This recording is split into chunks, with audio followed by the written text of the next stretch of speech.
Thank you for joining us again. My name is Key, and this is my associate, iPhone 14 Pro Max, now with Dynamic Hat.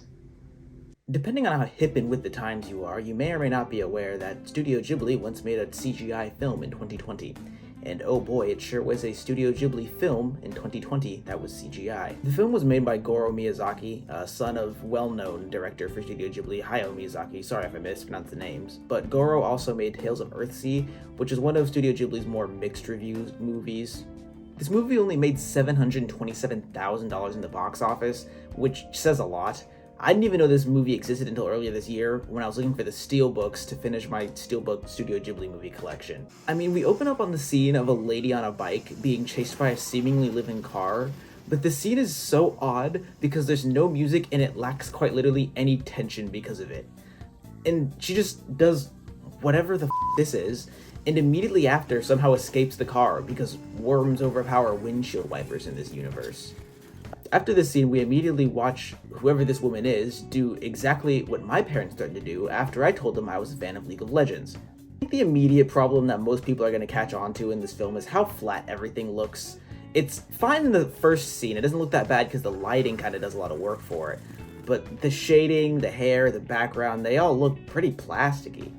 Oh, and it also, if you watch the dub for this movie, it doesn't get the benefit of having simple lip flaps animations that you can match up in dubbing, so it's pretty off-putting if you watch it in English. This intro sequence is kinda cool, but it's so long and the music isn't great. Also, these are clearly blacked out 3D CGI models, and it looks really weird. I'm just like, it makes their movement look odd, and I just wonder why the use them anyway. This movie wholesomely starts out when our main titular character, Erica, renamed from Earwig, is now attending her first KKK rally. We all remember our first time. This scene isn't really that good, but it does get two things straight off the bat.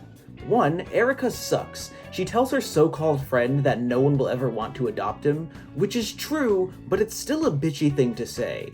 Also, quick side note, but one thing I kept thinking to myself is these sets would actually probably look good. It's just the CGI does it no favors. One of the movie's worst offenses that you'll quickly notice is that the facial expressions for this movie aren't that great. They look really overdone, like they're clearly trying to go for the anime style, but it doesn't really transfer that well to 3D CGI. The transition music in this scene is really weird. The best way I could describe it is it's a 2010s teen sitcom.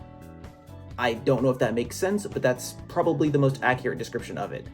But we actually do learn very quickly that Erica is a lot like me in that she's actually a male manipulator.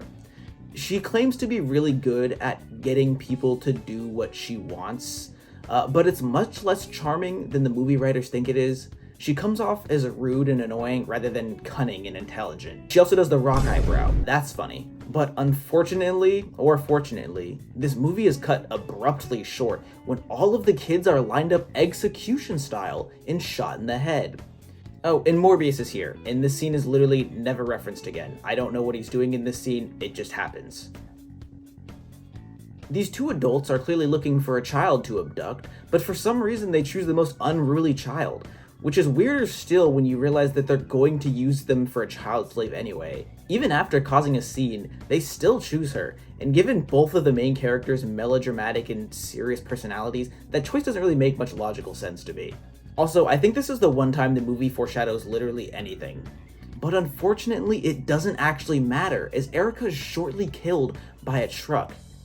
No, I actually don't mind the scene actually. Not because she didn't get killed, that would have been funny, but because it shows the neglect that she's going to be getting for the rest of the movie, it does kind of set that up. So Bella Yaga lets her know that she is a child slave, and Erica's first response is, okay, but only if you teach me magic. Okay. She then marches into an no, never mind. That joke's kind of overdone. But it quickly turns out that she works in the equivalent of a Jimmy John's back room. Bella Yaga then goes on to explain that the goal is to never bother Morbius or she will be physically abused. That's only half a joke, by the way. We're quickly introduced to Bella Yaga's familiar Thomas, and thank God this bitch don't talk. I genuinely don't think I could handle a talking animal right now. This is also the first time we hear the reference of worms and oh fuck, it's Morbin time, I wasn't ready, oh god! Earwig decides that she needs to make Baba Yaga bow to her. Either that or become homeless. I'm not kidding, those are the options she actually came up with. She begins to explore the house. She comes across a library filled with only copies of Barack Obama's The Audacity of This Bitch, and quickly and rightfully gets assaulted by all of them. After narrowly escaping now with her sad excuse for life, she immediately decides to walk into another random room, which actually happens to belong to a Discord mod. Deeper into the room, she finds the car that we see in the opening scene of the movie and takes the album mysteriously titled Earwig into a room. Spooky. Also, she says out loud, "The door is gone." Yeah, we realized the movie really needs to do more show don't tell, because even if you were a kid, you would have noticed that shit. In the next scene, she verbally claims a bathroom for herself. Like, okay, it didn't really need to be said. It was kind of inferred. Like, nobody's ever in that bathroom anyway through the whole movie. But also, this next scene is really fucking weird. She looks at Baba Yaga in the face with a deep grin and says something along the lines of, "What would you do if I don't do what I'm told?"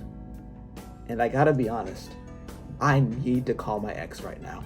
Sinister grin then grows across Baba Yaga's face, the dom of the situation, and instantly replies, and I am quoting directly here, "Well then, I'll give you worms." Thomas excitedly looks over, only imagining the enthralling, passionate moment to come. Blue and purple ones that never stop wiggling. And they're large.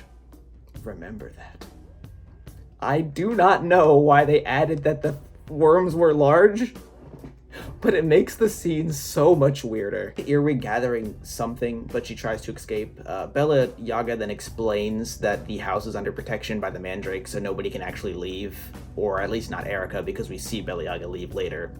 We get a quick slavery montage when Erica goes outside to gather things, including but not limited to thistles and belladonna leaves. I'm not making up the name belladonna leaves this time, they're actually called that. I'm assuming they're a real thing, but I just think it's funny. Erica then realizes she's being played and decides she's finished, and then proceeds to do absolutely nothing about it. She then watches Morbius do what I imagine any British person would do with demon powers, and orders fish and chips. She then explains that she's actually a lot like the Mandrake, because they both like to control people and have them do what she wants. She also says that she misses Custard, which I don't believe, because she was never once nice to that kid. Our next scene probably won't have Morbius playing the keyboard, so I'm gonna skip. Holy why is Baba Yaga hot? I guess Morbius heard her listening to the song last night, but I don't really know why he's staring at her like that in this scene. We get a scene that further exaggerates the fact that Baba Yaga is an abusive caretaker. And I mean, yeah, that's fine, but a portal to hell opens and she's mostly unfazed by it. And honestly, I'm fine with that too. But I swear if this cat starts talking right now... That's the Mandrake. You've got to be shitting me. All jokes aside, Thomas is actually probably easily the best character in this movie, but that's not really saying much. His writing is sharp and witty, and I genuinely like his character a lot. He takes her to make a potion to preserve the body from all things magic. The scene's actually pretty fun. I don't have any witty, ironic commentary for it, to be honest with you. After spending all night on that grind, Erica finally snaps, kills Thomas, hides the body, and oh, the potion's done. I like how interesting the potion looks, I'm not gonna lie. And then Thomas just admits that he's been using slurs instead of actual words, and the potion still works, so that's funny.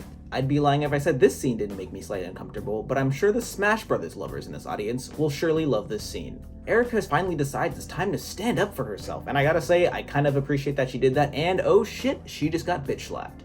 I mean, yeah, geez. I make jokes about the child abuse in this, but it was actually real uncomfortable to watch. It's like they were trying to distract us with this silly, funny, goofy face that Baba Yaga makes when she does it, but it's honestly just really uncomfortable. I don't know why that's in the movie. For some reason, though, the next morning they have shepherd's pie, and Morbius claims it's one of his favorites.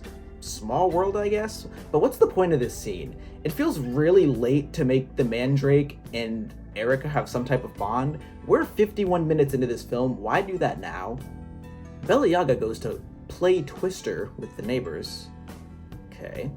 And Erica is left to clean, but she and Thomas have some conspiring to do instead. Erica and Thomas come up with the brilliant idea to give Baba Yaga an extra pair of hands by quite literally giving her an extra pair of hands by putting an extra pair of hands on a voodoo doll. Clever, I know. But suddenly, Morbius catches her in the act. She does this face, and for some reason, Morbius is bubbling but seems happy. He tries forming a bond with Earwig by bringing her food. I don't really know why. Seemingly because she listened to that recording earlier, but that doesn't really make much sense, to be honest. I get it, but once again, we're 56 minutes into this movie now. Is it really something that we should be doing right now? They should have played this up much earlier. Earwig asks if he's a writer. He sensually replies, "I am." She asks if she can read his work. He says yes, and walks through the door and leaves. Baba Yaga suddenly returns, and Erica has to hide the voodoo doll.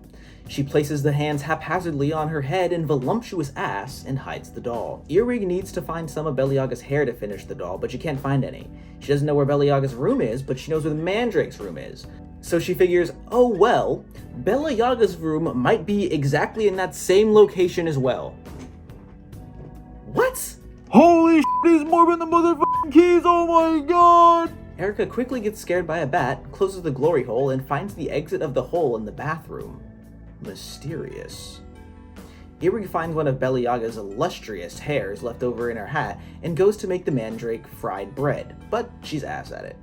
Morbius is royally pissed. Quick pause, why the fuck does he just not get his demons to get the food for him in the first place? Like, why cook him anything? He does it after the fact when he's disappointed with the food, but why wouldn't he just lead with that? We get some worm foreplay, seemingly to ready us for what's to come. Erica goes to finish the voodoo doll, and we return to this monstrosity, which Erica is very much enjoying until the dreaded worms. Also, she says verbatim, the worms are coming. Nothing really to say, I just think it's funny ironically. Thomas wigs the f*** out while Erica awaits her fate patiently. Wait, is that Thanos? The worms flop onto the ground, and Erica decides she needs to get rid of them, so she sticks them into the glory hole. Seriously guys, these jokes write themselves, I'm not even funny. We get a montage of sexual imagery until all the worms are gone, yet Thomas still seems frightened. What Erica's dumbass failed to remember is that the hole leads to the Morb Cave, so she is utterly and unequivocally f***ed right now. The fifth circle of hell opens up in Erica's room, and the man, the myth, the Morb arrives. He realizes that the worms are Baba Yaga's creation and quickly goes to kill her. Random lore, and Erica enters the fifth circle of hell. Like, seriously, okay, seriously, okay, enough with the voice. Why did she just run headfirst into the fucking lava wall? I mean, seriously, what, like, I get it's magic, but that's clearly lava, right? We get a huge fucking lore dump here. Erica's mom, the Morbius, and Baba Yaga were all in a band together at one point. My personal theory is that they all used to be a poly couple. The Mandrake is actually Erica's real dad, and the Baba Yaga is jealous, and that's why she hates Erica. But that's just a game theory. But look at this scene and tell me that's not at least plausible.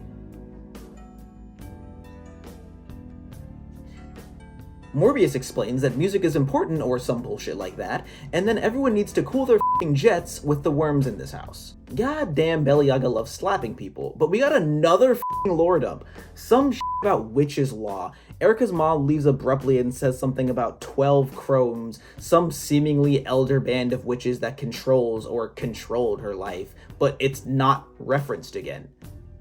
The Mandrake kicks her out and immediately gives her head trauma. And apparently she starts school tomorrow. We're an hour and 14 minutes into this movie, and that's the first time we've heard school be referenced in the entirety of the film. We come to see that Morbius has quite literally destroyed her room. Undercroft? Lab? I don't know what it's called.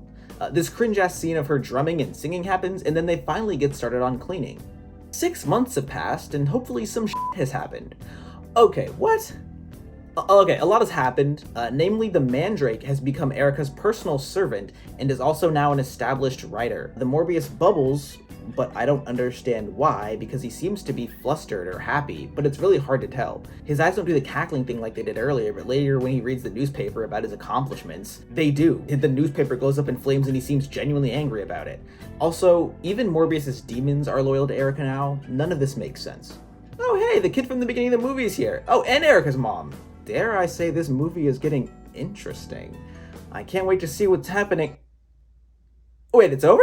Okay, yeah, so it goes without saying that this movie's biggest flaw is definitely its runtime.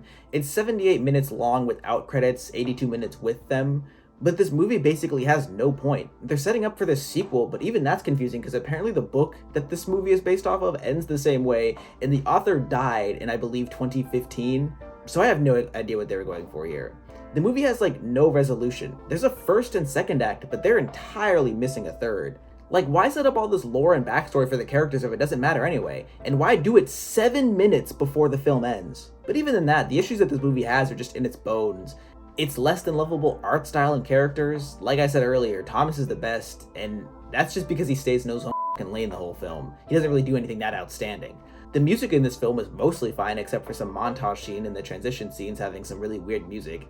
And the band Earwig isn't bad, but it sure as hell isn't good. The sets of this movie are actually pretty good, but I kept thinking to myself that had these been in a 2D Ghibli movie, they would have looked fantastic. I wouldn't even have batted an eye. But here they just look stale and made of plastic. The larger-than-life anime facial expressions that they try to make work here really don't. Pretty much at all. Our main character is the worst character in the movie, and even worse than that, she's British.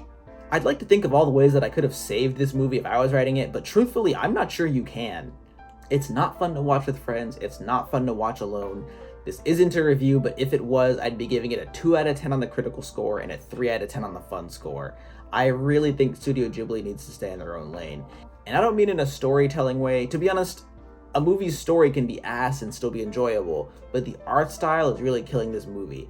Studio Ghibli is great at 2D animation, and I really think that you need to stay in that forte. I'm not sure I'd ever like to see another 3D Studio Ghibli movie ever again. Well, iPhone 14 Pro Max with Dynamic Hat, what are your thoughts on the movie? Interesting.